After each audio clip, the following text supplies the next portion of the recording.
Bonjour à toutes et à tous, c'est comme à la radio. Bonjour les filles, Salut. Bonjour. comment ça va Zoé? Moi, ça va super bien. Donc, l'été, hein, les températures augmentent de plus en plus. Donc, c'est chouette, c'est agréable. Et toi Zaraga, Bretz? Ça va super, ça va toujours. Il fait beau, il fait chaud, donc c'est génial. Ben au fait, on doit dire Zaraga ou bien Sandrine? Sandrine. Sandrine, ok. Voilà, pour tous ceux et celles qui ne la connaissent pas, on va dire quoi? Influenceuse, parce que tu fais beaucoup de choses. Oui. Zoé, qu'est-ce qu'on sait sur notre invitée? Alors, on va la laisser se présenter elle-même. Mais tout ce qu'on peut dire, c'est que Zaraga Breads, c'est Sandrine Sita, parce que parfois, on a du mal à Ouais. distinguer. C'est vrai qu'on te Oui. connaît plus sous le nom de Zaraga Breads. Ok. Donc d'accord. voilà, on te laisse te présenter au public. Comme ça, nous aussi, on pourra en savoir un peu plus sur toi. Je m'appelle Sandrine Sita. Je suis à l'origine du projet Zaraga Breads qui a commencé en 2016. Alors, le projet Zaraga Breads a pour but de promouvoir la santé du cheveu. Parce que les sujets sur la santé et le bien-être sont vraiment des choses qui me tiennent vraiment à cœur. J'ai toujours été passionnée par les cheveux, les tresses. Et j'ai vraiment voulu allier le bien-être avec les tresses. Et il y a donc 4 ans, j'ai lancé le projet. Au départ, c'était pas censé s'appeler Zaraga, mais Ok. on l'a appelé Zaraga. Pourquoi ? Parce que j'étais beaucoup entourée par les artistes. Et à chaque fois qu'il fallait faire un spectacle ou quoi, je coiffais les artistes. Et on m'appelait Zaraga quand j'étais en fait professeure de danse. Donc le nom Zaraga vient de la danse en fait. Ça n'a rien à voir avec les tresses. Ok. Et donc on m'appelait comme ça avant. Et un jour on m'a dit, mes potes en fait m'ont dit non mais vas-y ouvre une page Facebook. On en a marre de devoir juste nous coiffer. Vas-y lance ton projet. Et je l'ai lancé et puis je l'ai appelé Zaraga. C'était vraiment c'est sous Sur la le coup, rigolade, ouais, voilà, sous ouais. le coup comme ça. Et puis je m'étais dit non, je vais changer de nom. Au début je l'appelle d'abord Zaraga, après ça va changer. Et puis les gens se sont habitués, comme tu dis, Mhm. on m'assimile beaucoup à ce nom-là. Le nom est resté. Au départ, c'était vraiment des coiffures sur les artistes. C'était vraiment les artistes mes premiers modèles. Et 1 an après sont venus les ateliers. Des cours en fait qu'on donne pour apprendre les techniques de tressage. Parce qu'aujourd'hui, on n'a pas ces cours-là. En gros, le projet, c'est vraiment axé autour de l'apprentissage et de la réalisation de coiffures vraiment artistiques, protectrices surtout. Moi j'avais une petite question par rapport à... Parce que là tu as fait un grand écart. D'abord tu étais dans la danse. Voilà. Et ensuite, hop, tu passes de la danse Ouais. à la coiffure. Comment s'est fait cette transition? Transition. Mais en fait, il n'y a jamais vraiment eu de transition parce qu'aujourd'hui, je suis toujours entourée des artistes. C'est vrai qu'à l'époque, j'étais professeure de danse pendant 7 ans quand même. Mais voilà, je suis toujours avec les artistes. On est toujours en collaboration. Donc, je suis toujours un peu dans le même monde, on va Mhm. dire. Oui, Donc, ça oui. n'a pas vraiment changé. C'est vrai qu'il y a eu une transition en tant que professeure. Mais je dirais même pas vraiment parce que je donne toujours cours aujourd'hui de Ah, coiffure. tu danses. Ok. Non, Ah. je donne cours de coiffure, donc la casquette de prof est toujours restée, donc je sens pas vraiment qu'il y a eu une grosse transition. Après, c'est vrai que je suis plus dans les salles de cours de danse, je donne plus cours de danse en tant Ok. que telle, mais je suis toujours entourée des artistes, on travaille toujours ensemble. Et la danse, c'est quelque chose que tu as abandonné ou alors ça reste toujours, voilà. Ça reste toujours là, mais c'est quelque chose que je fais plus à plein temps. Ok. Je sais pas, peut-être que plus tard, Pourquoi pas. ça va revenir dans... Moi aussi, j'avais quelques petites questions pour toi. Ouais. Du coup, je me disais que, lors de ton introduction, voilà, tu parlais un petit peu du cheveu, etc. Quel est le problème que tu rencontres le plus souvent auprès de tes clientes par rapport aux cheveux? Le problème, c'est le manque de connaissances Ouais. qui, en fait, va engendrer d'autres problèmes, dont les routines capillaires qui ne sont pas adéquates, ou bien on n'a simplement pas de routine capillaire.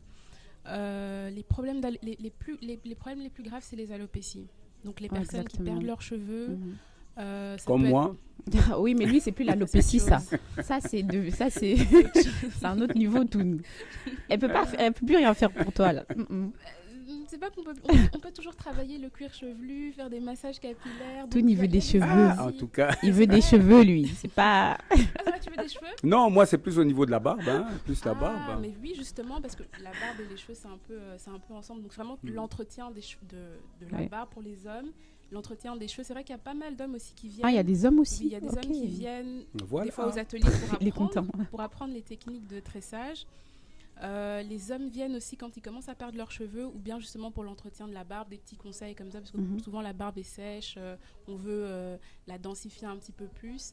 Mais j'ai l'impression que par exemple par rapport à la Hollande ou par rapport aux États-Unis, il y a beaucoup de spécialistes afro que tu peux trouver dans d'autres pays. Oui, c'est vrai. Qu'est-ce qui fait qu'en Belgique on n'a pas assez en fait de spécialistes afro? Il n'y a pas d'institution, il n'y a pas de centre de formation, il n'y a pas de... En fait, il n'y a rien qui est réellement mis en place dans les écoles, tu vois, pour enseigner. Moi, je pense que c'est vraiment ça. C'est au niveau des écoles, il n'y a rien, en fait, pour la coiffure afro. Mais toi, du coup, tu as appris comment, alors? Alors, moi, j'ai appris... Depuis toute petite, en fait, je coiffe. J'ai toujours été intéressée par...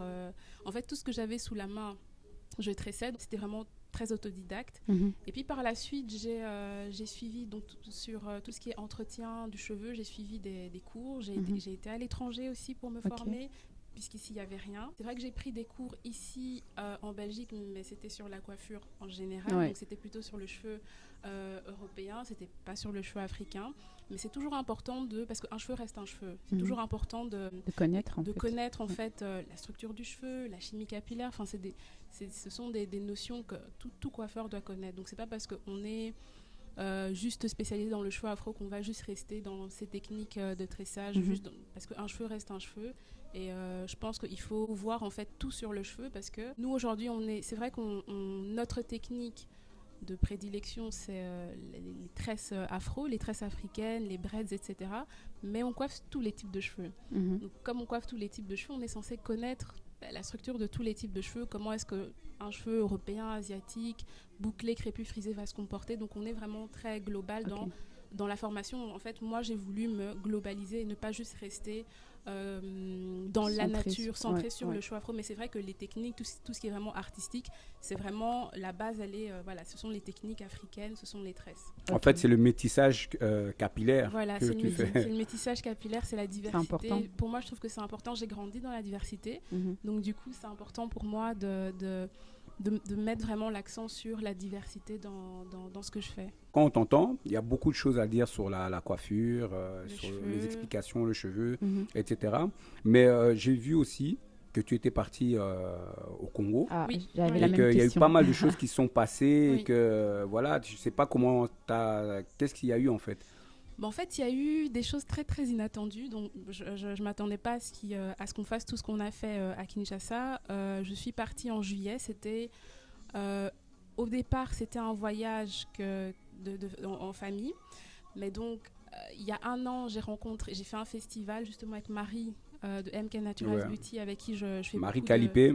On la voit beaucoup aussi sur les réseaux avec toi. Oui, parce qu'on collabore énormément ensemble. Et donc, on avait été à la Louvière donner un workshop. On avait fait un festival en tout cas, et j'étais même pas censée me retrouver là-bas.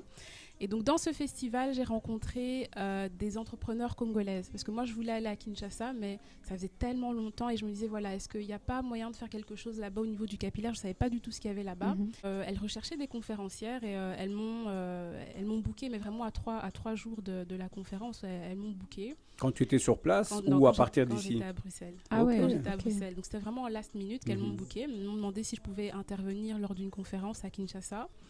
Et puis, je suis arrivée à Kinshasa, on a donné la conférence, le cours a été donné. Les gens ont vraiment aimé, même les hommes. Je ne m'attendais pas du tout à ça. Les hommes sont intéressés, tu sais. Hein. Mais faut nous en dire plus. Mais c'est les femmes, en fait, c'est les femmes qui ne se font pas assez attention aux hommes. C'est une impression. Maintenant, ce qu'il y a, c'est que nous, on est en demande. Parce que voilà, au niveau de la barbe, surtout au niveau de la barbe, comme maintenant c'est fort à la mode. Et donc, on recherche vraiment de pouvoir bien travailler ça, structurer ça. Voilà. Je vais quand même te donner des tips. Je termine d'abord, je réponds à la question que tu m'as posée. Et donc, ce qui s'est passé à Kinshasa, c'est que après cette conférence qu'on a donnée, que les gens ont beaucoup aimé, les gens ont dit bon, tu sais ce qu'on va faire, parce qu'à Kinshasa c'est vraiment on fait tout sur place, c'est vraiment la débrouille, c'est vraiment et ce qu'il y a eu de bien, c'est que les gens m'ont dit bon, tu vas organiser maintenant toi ta conférence, on va venir. Moi j'ai dit bon, et je devais rentrer à Bruxelles une semaine après, donc il me restait c'était très jours. short en fait. C'était très short. Donc j'ai dit bon, vous êtes sûr? Et puis on l'a organisé en moins de 5 jours, on a organisé la conférence, il y a beaucoup de gens qui sont venus. Et la conférence a été donnée comme ça. C'était vraiment chouette parce que je rentrais un peu à la maison Et je ne m'attendais pas à ce qu'il y ait autant d'engouement vraiment pour le cheveu. Donc là-bas, les gens sont aussi intéressés par tout ce qui est retour au naturel. C'est vrai qu'ici, on est un peu plus avancé, tu vois, même en Hollande, etc. Ouais. Ils sont un peu plus avancés. Là-bas, à Kinshasa, c'est vraiment un désir qui commence à s'installer. Les gens étaient vraiment... Ils étaient vraiment présents, parce que c'est vrai aussi que quand tu fais un truc à Kinshasa, les gens, quand ils disent ils viennent ils t'encouragent vraiment. Il y a vraiment eu des gens. Oui, il y a vraiment eu c'est vraiment un peu comme la famille. Donc quand les gens te disent je vais venir, c'est comme s'ils te donnaient vraiment sa parole, tu vois. Donc la personne doit vraiment venir. Et il y a eu des gens qui m'ont beaucoup aidé. Et donc là, c'est le premier, le seul que moi j'ai organisé là-bas. Donc j'étais vraiment dans l'organisation, et puis il fallait aussi donner la conférence. Donc j'ai enseigné et j'ai organisé. C'était vraiment un challenge, parce qu'on l'a fait en 5 jours. C'était très fatigant, mais j'ai vraiment eu des gens pour m'aider. Et tu te vois recommencer un nouveau... Oui, mais peut-être différemment que la première fois, parce que là c'était un espèce de one shot. On a regardé un petit peu ce que les gens appréciaient, ce que les gens aimaient. C'était un peu un test aussi. Et je pense qu'on le fera, mais peut-être différemment. C'est vrai qu'il y a eu des personnes qui ont intervenu, mais pas du tout dans le capillaire, puisque sur place, je connaissais personne en fait qui faisait la même chose que moi. Mais plus tard, j'aimerais vraiment rencontrer des entrepreneurs qui sont vraiment dans ce que je fais, avec qui on peut créer des synergies et organiser ça, mais en plus grand peut-être même. Mais voilà, je pour une première fois, c'était déjà très bien. Oui, c'était super. En tout cas, c'était vraiment génial. Tu es passé à la télé? C'est vrai, ça aussi c'était en last minute. Donc je pense que j'ai fait 2 émissions. La première c'était à la radio-télévision nationale congolaise quand même, donc c'était vraiment génial, la RTNC. Mais c'est plutôt pour faire la promo justement de la conférence que j'allais donner. Donc j'ai pu... Donc ça c'était après? C'était avant. Avant? Ok. C'était en fait, la conférence se donnait à 13h et j'étais à 9h à la RTNC en train de... C'était un direct en fait. Mais pour ton retour au Congo, tu as eu vraiment un condensé, un concentré de plein de choses. Oui, mais ça c'est la beauté de Kinshasa en fait. Quand tu vas à Kinshasa, il y a possibilité de faire tellement de choses. Mais tellement de choses, des choses dont moi j'étais... c'est des choses que je n'aurais pas pu faire ici en moins d'une semaine, faire 2 émissions, organiser un événement. Il y a quand même plus de 200 personnes qui sont venues à cet événement-là. On l'a fait en 5 jours. Donc c'était... mais ça c'est Kinshasa, ça c'est la magie de l'Afrique. Mais du coup, tu dis que tu voyages beaucoup, tu parles des grosses opportunités qu'il y a à Kinshasa. L'avenir de Zaraga Breads, tu le vois où? Je le vois partout en fait. C'est vraiment à l'international que je le vois. Comme je dis, j'aime bien la diversité, le fait de rencontrer de nouvelles personnes, des personnes qui ont des cheveux différents, des personnes qui ont des attentes différentes aussi. Et j'ai vécu au Luxembourg aussi à un moment donné. Et là, j'ai aussi rencontré d'autres personnes. Donc, je le vois un petit peu en Europe, en Afrique, donc vraiment partout, quoi. Ok. Et en termes de message maintenant, qu'est-ce que Zaraga Breads voudra apporter véhiculer comme message par rapport à ce que tu fais, par rapport aux ateliers, par rapport à ce que tu proposes dans ton activité? Ton expérience aussi, tout simplement. Le message de Zaraga, c'est vraiment prenez soin de vos cheveux et connaissez vos cheveux.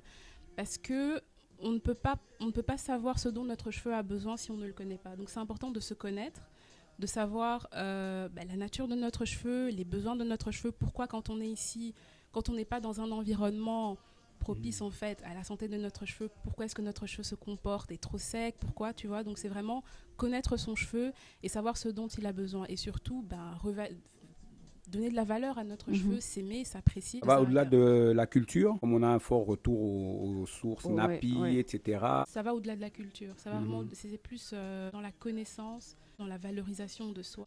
Moi je dis toujours, j'aime pas parler de nappy, enfin ce mouvement-là, c'est pas un mouvement auquel je m'identifie. Pourquoi? Parce que c'est né en fait aux États-Unis. Moi, j'ai pas grandi là-bas, j'ai pas vécu là-bas.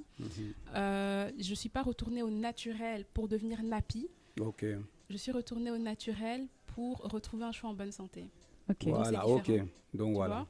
Donc moi, c'est pas parce que je sais qui je suis, je sais d'où je viens. Moi, je suis née au Congo, j'ai grandi au Congo, et c'est j'ai toujours su, voilà, j'ai grandi même avec les tresseuses venaient à la maison. Donc le concept aussi de Zaraga, c'est aussi né de la façon dont moi j'ai grandi. 1 fois par semaine, la coiffeuse venait à la maison, et c'est pour ça que dans le projet, on a vraiment voulu faire en sorte que les personnes puissent se sentir à la maison quand elles vont se faire coiffer. Tu vois, c'était vraiment ça. C'est vrai que en grandissant, on a défrisé mes cheveux, Et puis après, je me suis rendu compte en fait que mon cheveu n'était pas sain. C'était plutôt, je trouvais pas que mon cheveu ne poussait plus. Je trouvais pas que mon cheveu était en bonne santé.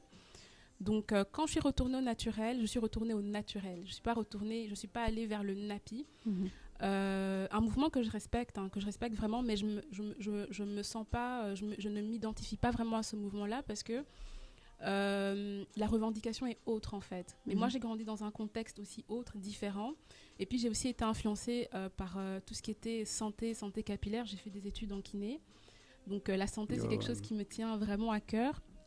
Et quand j'ai décidé de retourner au naturel, j'ai big chopé, j'ai coupé mes cheveux. Et quand mes cheveux ont commencé à repousser, j'ai senti vraiment que la santé de mon cheveu est revenue. C'était différent. C'était vraiment différent, la santé de mon cheveu est revenue. Et c'est vraiment ça. Soyez en bonne santé et connaissez vos cheveux, c'est important.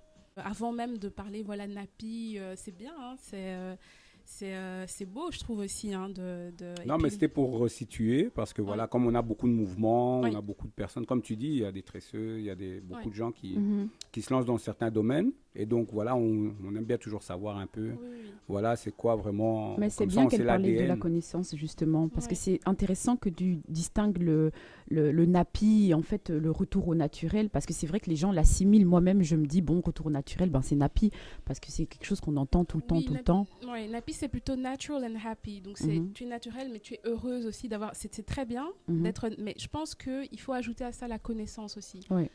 Il y a beaucoup de personnes qui revendiquent le nappy. Sans savoir, en fait. Sans savoir vraiment, sans avoir une connaissance profonde, en fait, de la nature du cheveu. Et je pense qu'il faut aller au-delà de ça. Il faut connaître son cheveu avant même d'être heureuse. Parce qu'un cheveu ne va jamais être très beau sans qu'on sache vraiment de quoi il a besoin. Parce que dans le cheveu, on voit aussi les produits qui sont associés donc à la routine capillaire. Donc il faut... Je sais pas, je peux aller acheter un produit, le produit, ça va être écrit nappy, etc. Mais je vais retourner le du produit. parabène ou... En vérité, je peux acheter un produit, c'est écrit ici, sans parabène, sans sulfate, pour nappy. Je vais retourner le produit. Et en fait, dans toute la liste, je vais me rendre compte que... Parce que les produits, ils sont obligés de mettre les ingrédients. Ça, c'est obligatoire. Mais le marketing veut qu'ils nous vendent quelque chose qui est censé être respectueux de la santé de nos cheveux. Mais quand on va retourner, on va souvent voir qu'en fait, c'est un gros mensonge. Et qu'en fait, si tu connais d'abord ce dont ton cheveu a besoin, tu seras naturel and happy. Ok, voilà, belle explication. Comme ça, pour ceux qui ne savaient pas, qui ne connaissaient pas, comme nous les hommes, maintenant on est au courant. Mais si vous avez plus de questions, n'hésitez pas à l'écrire en DM ou la contacter pour plus de questions. Et bien évidemment, les ateliers aussi. Oui, les ateliers qui ont lieu... là, on a arrêté avec le Covid, mais on va reprendre en juillet. En petit groupe, on va reprendre en juillet. D'accord. Tu sais, tu peux faire en grand groupe. Hein. Maintenant, on a des minimum 200 personnes. Donc c'est largement assez. Quand même un peu... on se dit, t'es pas très persuadée. On va quand même regarder un peu, parce que la santé, c'est important aussi, tu vois. Donc on se dit... La santé. Éviter la deuxième vague. Ouais, voilà, c'est ça. Mais les gens ont demandé, donc on va quand même le faire. Ah, ok. Mais cette semaine, il y a pas mal de choses qui sont passées. Est-ce qu'on a Toon. Mais on va retenir une chose qui nous a interpellé en tout cas, c'est la vidéo de Maïsara Boura. Donc elle s'adresse aux hommes, mais aussi aux femmes, en expliquant de simplement prendre soin de soi, la liberté de se maquiller, de s'assumer. Elle l'a exprimé de façon assez ironique, qui a retenu notre attention. Et voilà, donc n'hésitez pas à regarder la vidéo. Est-ce que tu as un petit commentaire à mettre? Parce qu'elle s'adressait aux hommes. Hein. Oui, restez comme vous êtes. Hein. C'est comme quand on dit allô McDo, comme vous êtes. Donc gardez votre coiffure, gardez vos cheveux. Elle a vraiment insisté sur le make-up. Oui, ça c'est pour les femmes, hein, donc voilà. Je pense que le message en fait c'était que souvent les filles qui se maquillent, parce qu'on voit que ça, hein, ce maquillage, généralement elles étaient parfois jugées en disant oui tu te maquilles trop, il y a que ça, t'es pas naturelle, tu t'assumes pas, parce que c'est vrai quand tu te maquilles on a l'impression que tu te camoufles alors que pas du tout en fait. Et c'est ça qu'elle mettait en avant. Moi évidemment je suis pour, j'ai aimé la vidéo et je l'ai partagée et donc voilà, c'était sympa. Elle disait une certaine réalité vrai. Que nous-mêmes, hommes aussi, on essaie de esquiver, mais c'est la vérité. Donc, on aime nos femmes comme elles sont. Donc, Zaraga, Braids, parce qu'il y a le Braids aussi avec, qui va. Mais sur quel réseau donc, on peut te retrouver? Donc, c'est Zaraga Braids, Instagram? Oui, Instagram, Facebook. On a aussi le site internet. On est aussi sur YouTube. Ok. Voilà. Toujours Zaraga Breads. Par contre, le site internet, c'est juste zaraga.com. Donc ZA2RA2GA.com. Ok. Donc, si on va avoir toutes les informations, On peut aller sur toute le l'actu, site internet. Voilà. site internet, mais moi, je dirais aller sur Instagram maintenant, Ouais. comme c'est T'es plus Instagram actif sur directement. Instagram, Je suis hein. beaucoup plus active Ouais. sur Instagram maintenant parce que bon, c'est la tendance un Mhm, petit peu. Et mhm. puis, j'aime bien le réseau. Donc, Ouais, on te voit de plus en plus actif. Ouais, Ça a eu sur un les boom réseaux. sur les réseaux comme oui, ça. oui, C'est sympa. Plus sur un peu au départ, c'est vrai que c'était au départ Facebook où on était Ok. beaucoup plus actif. Et puis Instagram, c'est venu en fait 1 an après. Et maintenant, c'est Insta. Mhm. Insta. Insta, on est tous Ok. là-dessus. Bienvenue Et sur le TikTok, team Insta. non? Ouais. TikTok. Ah non. D'abord, on m'a dit Snapchat, après, on m'a dit TikTok. Moi, j'ai dit, Il y bon, en a vous de savez, trop. quoi. Il y en a de Ouais. trop, il y en a de Ouais. trop. Autant même Et- choisir quelques-uns et maximiser dessus. Voilà, quoi. maximiser dessus. Mhm. Là, on se Être concentre plus efficace. sur, voilà, là, on se concentre plus sur Instagram. Après, c'est vrai que là, on a ouvert YouTube. Ok. Mais je t'avoue que Instagram, c'est vraiment mon Ouais. réseau social préféré. Ah, ok. Ok. Ouais. Super. Et prochain voyage au Congo, c'est pour quand alors? Bah, Du moins en c'est- Afrique. En Afrique, voilà, j'aimerais bien aller ailleurs qu'au Congo. D'abord, dans un premier temps, pour voir un petit peu ce qui se passe ailleurs. Mais je retournerai certainement au Congo une fois que les frontières vont être ouvertes. Voilà, moi, je suis content de vous avoir reçus, toutes les deux. Comme d'habitude, Zaraga. on est Merci content. d'avoir accepté Bah, l'invitation. merci pour l'accueil, ça fait plaisir. Je vois les émissions comme ça de loin et je me dis c'est génial. Voilà, et en plus, nous deux, on avait eu l'occasion déjà de se rencontrer Oui, une Mama ou Wax. deux fois. Ouais, voilà, Avec, Mama Wax, ouais, avec effectivement. Mama Wax, Tu vois, comme quoi. Voilà, c'est génial. Zoé, Oui, merci d'être venue. de rien. Alias Zoé Zouki. Donc là, je le rappellerai tout le temps. C'est Oui. Zoé Zouki. Tu vois, sur son Insta, tu tapes Voilà. Zoé Mais Zouki. de toute façon, on se suit Mais on- aussi. On se follow et on s'est rencontrés à un événement. Je me souviens plus. Un défilé de mode. Voilà. Et c'est Miss Black Muse, hein. Non, pas celui-là. C'était un festival, je pense. Et tu étais dans le make-up. Je pense Oui. Empathy Day. Voilà, c'est ça. Ok. Ah, Oui. oui, Ah, oui, mais c'est oui, vrai. c'est Et vrai. on a mais échangé, oui. on a échangé à ce Non, moment-là. juste. Mais c'est vrai que je suis Moi souvent les aussi. vidéos, Oui, donc oui. je commente tout ça. Mais oui. On se suit sur les Ouais, réseaux. donc voilà. voilà. On est connectés. Voilà, comme quoi. Connexion. Ok. Eh bien, Génial. super. Je suis heureux de vous avoir reçu sur notre émission. C'est Merci. comme à la Comme à la radio, radio. hein, donc voilà, sur streetbuzz.be. Et allez suivre Zaraga Breads sur son Insta, YouTube, site internet, zaraga.com. Je ne me suis pas trompé? Non, Zaraga.com. Parfait. Ok. Et allez suivre Zoé Zouki, hein, alias Zoé Zouki. Vous Voilà. allez trouver. Et nous, vous allez sur streetbuzz.be, tout simplement. Voilà. Merci, on se dit à très bientôt. À Bye. bientôt.